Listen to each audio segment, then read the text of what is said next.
Howdy guys, I'm Aiden, and welcome back to Aiden's Archive. Today we're going to be doing a speed run of the first Duck Life game. Basically, the time starts right when you hit the play button, and the run ends when you hit the results screen of the final championship race. I should note that this is by no means the best time you can have for this game. Turns out there are people who speedrun this and are much better. However, I wanted to see how far I could get with absolutely no knowledge whatsoever.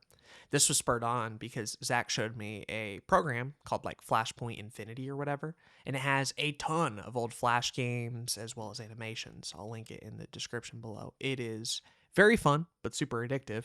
And so for the early part of October, I was just playing Duck Life 1 nonstop and getting really good at optimizing it, and so that's how this run was born. To explain what I'm doing here, basically there are 3 stats in the game that you need to train up to max level in order to win the final championship race. Those 3 stats are running, swimming, and flying. Which one do you tackle first? Well, I decided to go for swimming because 1, flying takes too long, and it's not very helpful in the majority of races. All races will have some form of running. Some will have swimming sections. Flying just doesn't show up a whole lot. As far as why swimming over running, even though running is more helpful, I found that doing swimming first saves time in the long run, but we will tackle running a little bit later on. As far as what I'm trying to do in this training session, really I have 2 goals. Number 1, get to swimming level 80. This will make it to where we can beat the beginner swimming race as well as the amateur swimming race with almost no stats worked on other than swimming, which is pretty cool. Using the money that we get from that, we can buy plenty more seeds to make the rest of the stats good enough to finish the remaining beginner races. My other goal is to collect 40 coins. The reason why is because we want to buy as many blue seeds as possible. Getting 4 is ideal as far as how the math worked out. I don't think you can get away with less, but if you can collect more, hey, more power to you. So our first run ended with 30,000 in the score. It got to level 60 as far as swimming. That's about as good as I've gotten it. Obviously, if you have a master swimming run at the start, hey, you can save a couple seconds, but 30,000 is about as far as I go. So I used the second run here collecting as many coins as possible and trying to get the last little bit of level up to 80. Obviously, you do it in 2 runs. You could save money and time. I did it in 3, whatever. All right, so go to the shop, buy your 4 blue seeds. Be sure to eat those up. See those energy seeds? You do actually want to eat them. We don't buy any energy seeds throughout the entire run. You just don't really need them. However, this stack right here is crucial because without it, you're not going to have enough energy to finish the beginning races. All right, so we're going to start with beginning Shallow Lake. This one should be relatively easy. There's hardly any running section whatsoever, and it works out pretty fine. The issue with being good at races like this is that you do lose a little bit of time because the race doesn't end when you finish, but rather when the other chicks finish or enough time has passed to where it'll just move on to the next one. This one's going to look a little rough at the start because there's more of a running beginning, but that's fine. The swimming section is long enough where your swimming stat can take over and essentially win. That's why I found that any swimming stat below 80, you're not going to catch up enough of that time. All right, so now with those results in hand, we have a lot more money to buy more blue seeds, which is cool. We want that essentially. Now we can tackle the remaining beginner races, and this is where things get a little bit sketchy. I've done this run enough times to where I feel like, quote, flying and running 11 is enough to win these 2 beginner races. But I have found that it's not always the same CPU AI every time. Sometimes they'll get a little bit of a head start and you'll lose. And sometimes you'll do better and win by a lot more. This run worked out to where Rocky Cliff and Green Valley, the first 2 races, I had pretty good AI here that worked out. But a lot of runs have ended prematurely simply because they got maybe an inch ahead of me and I couldn't make up any of that ground. If you were to get more blue seeds at the start and was able to get your running and flying to like 12, I'm pretty sure that's a guarantee. We're like cutting some corners, but going to 11. As far as the beginner final though, this one, there's no worry. There's no RNG here. Your swimming stat will be so OP that even if they get close to you around the running and flying sections, it doesn't really matter at all, essentially. So there you go. Just to recap for the beginning section, minute 1, train. You're in the middle of your 30,000 point run. At the 2-minute mark, you end your 30,000 point run. At 2 minutes and 35, you want to have the remaining seeds that you need, or money to buy the seeds, rather. 2 minutes and 58 seconds, you start your first race, which is, beginning swimming. 3 minutes and 18 seconds, you start your second race, amateur swimming. Buy enough seeds, however many you can afford. And then at 4 minutes, start the remaining beginner race. And then by 5 minutes, 10 seconds, you should finish the beginner section. Now we're in the amateur section. At this point, we can spend some of our money to buy more seeds. And now we're going to pivot hardcore from swimming to running.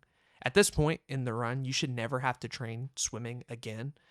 Basically, through the money and the seeds that we're going to get, you'll be able to max it out without ever having to go for it again. Our focus now is entirely on running and flying. What I'm doing here is getting running to 80 to be able to do our running race right away. As far as the score you should be shooting for, if you can get above 10,000 on 2 runs, you should be fine. Obviously, don't stop at the second you hit 10,000. If you have a good run, keep going. Hit 20,000 if you're cracked at it, right? You're going to see me just be like, oh, 10,000, cool. I'm just spamming the jump button. That's all I'm doing, the up arrow. But if I got even luckier and was able to hit 20,000, I might not have needed to do the second run. We hit running level 48, so we obviously have to play again. From what I found in playing Duck Life 1, stat training is kind of on a curve. Levels are very hard to get early on because the speed of the minigame is dependent on your level. So early on, the minigame is just going to run slower because you don't have enough levels, which means that it takes a while to level up skills early on. Whereas once you've got your level up, the minigame runs faster and you can just breeze through the final 30 or so without any real effort.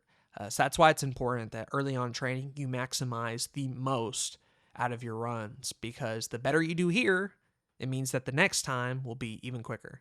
I managed to hit, dang, we're cracked, 15,000? All right, let's go. Running level 80 worked out perfectly fine. Hit a banister climb. This really shouldn't be an issue whatsoever. We're going to be far enough ahead. From here on out, really, any of the races shouldn't have much RNG. It can happen, obviously, but because we did the beginner section, to the second, from here on out, the levels should work out fine. All right, now we're going to go ahead and eat some seeds, and our next goal will be to get flying up. Typically, I'd like to have it around anywhere from 38 to 42. Obviously, our running is going to play a factor because, there's running sections in the flying race. But obviously, again, the higher you can get it, the better. As you can see, we're already up in the 20,000s. Those who start with flying know that you don't reach that for a good while, right? What I found with the flying training and specifically is just to kind of hang out near the bottom.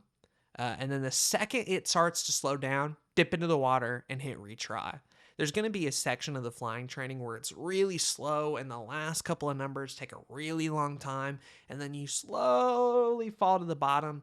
By staying at the bottom, you can end it essentially whenever you want to, and that's a lot nicer. So here we go for the flying race. Again, fairly short, and then our running kind of takes control from that point on. Then we can buy some more seeds. Our running's at 88, which is perfectly fine. We ended up flying 39 or so a bit on the lower end, but that's fine. We're going to get some seeds here and then do the amateur final, which will complete the second section of the race. By the time this is done, I'm going to hit roughly 9 minutes and 45 seconds, which isn't bad at all. Quicker, in fact, than the beginner section, for sure. The only tough part about this race that I haven't really found a strat with is right when you fly up here, you can actually hit the top part of that ceiling.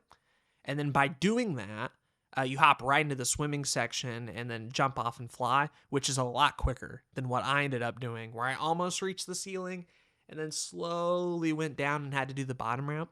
I imagine if you wanted to optimize the run, you would find out how much flying it takes to get to the top of that. We ended up with 46 flying, sort of 94 running, and 114 swimming. That's the recommended number I would have for the amateur final. To recap, you're going to want seeds, get running to 80, do the running race, get flying to 38 or 39. Seeds, do the flying race, somewhere around 39 flying, 85 running or so. More seeds, amateur final, finish with around 9 minutes, 45 seconds. All right.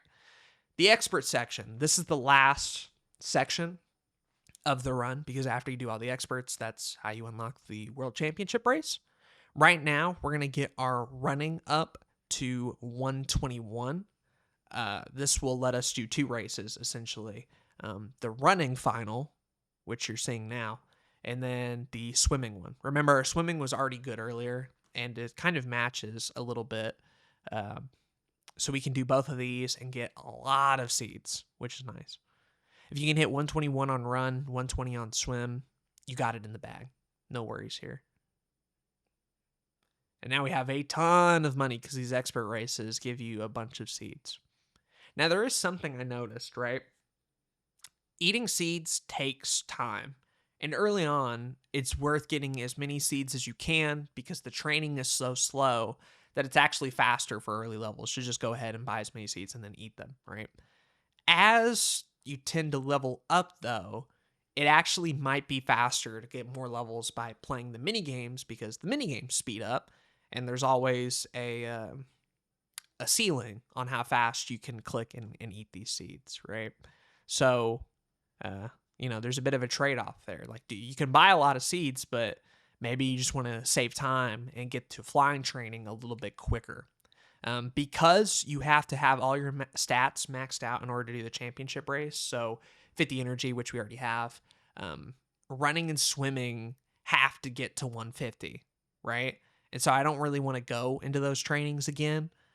So we rely essentially on doing the remaining races to buy seeds, and then flying training to get some coins. You buy enough seeds, you can get running and swimming to 150. You're good to go. I think that's better than going back into those races again, but I'm not sure. I'd have to test it out a little bit more. You spend a lot of the expert section in flying training. I'm trying to maximize how much distance I can get to hopefully level it up a little bit quicker. I'm trying to get roughly to about 109 in order to do the expert final. If you can get flying to 109, your other 2 stats should be around 143, potentially higher. You'll be able to beat it, no problem. The last race we're saving is flying final. That's one is going to be the toughest as far as your stats are. But we ended up going in with 107, kind of deviating a little bit from my guide here. That's the thing about doing speedruns like this, right? Is you play according to gut and instinct. And then when you're done, you look back over your run, you type out your route, and then you look at your route and you're like, maybe I shouldn't have done it that way. All right, let's change it in the guide, right? Let's have safer recommendations, or maybe this part will be faster, right? You're going off of a theory there. You're trying to craft the perfect run in your head. So then you go back into playing with a guide, but you realize if you follow the guide to the T, you're only going to get the time you had previously, right? So you want to do a little bit better each time. So that's why I deviate a little bit from the guide. That's why I tend to get a little risky when it comes to the level recommendations. It's just like, all right, 109 flying, what if I can get away with 107, right? And a lot of that depends on where the training ends up. So if I hit a higher number by complete accident than the recommendations, hey, fine, it doesn't take any more time to do that extra training.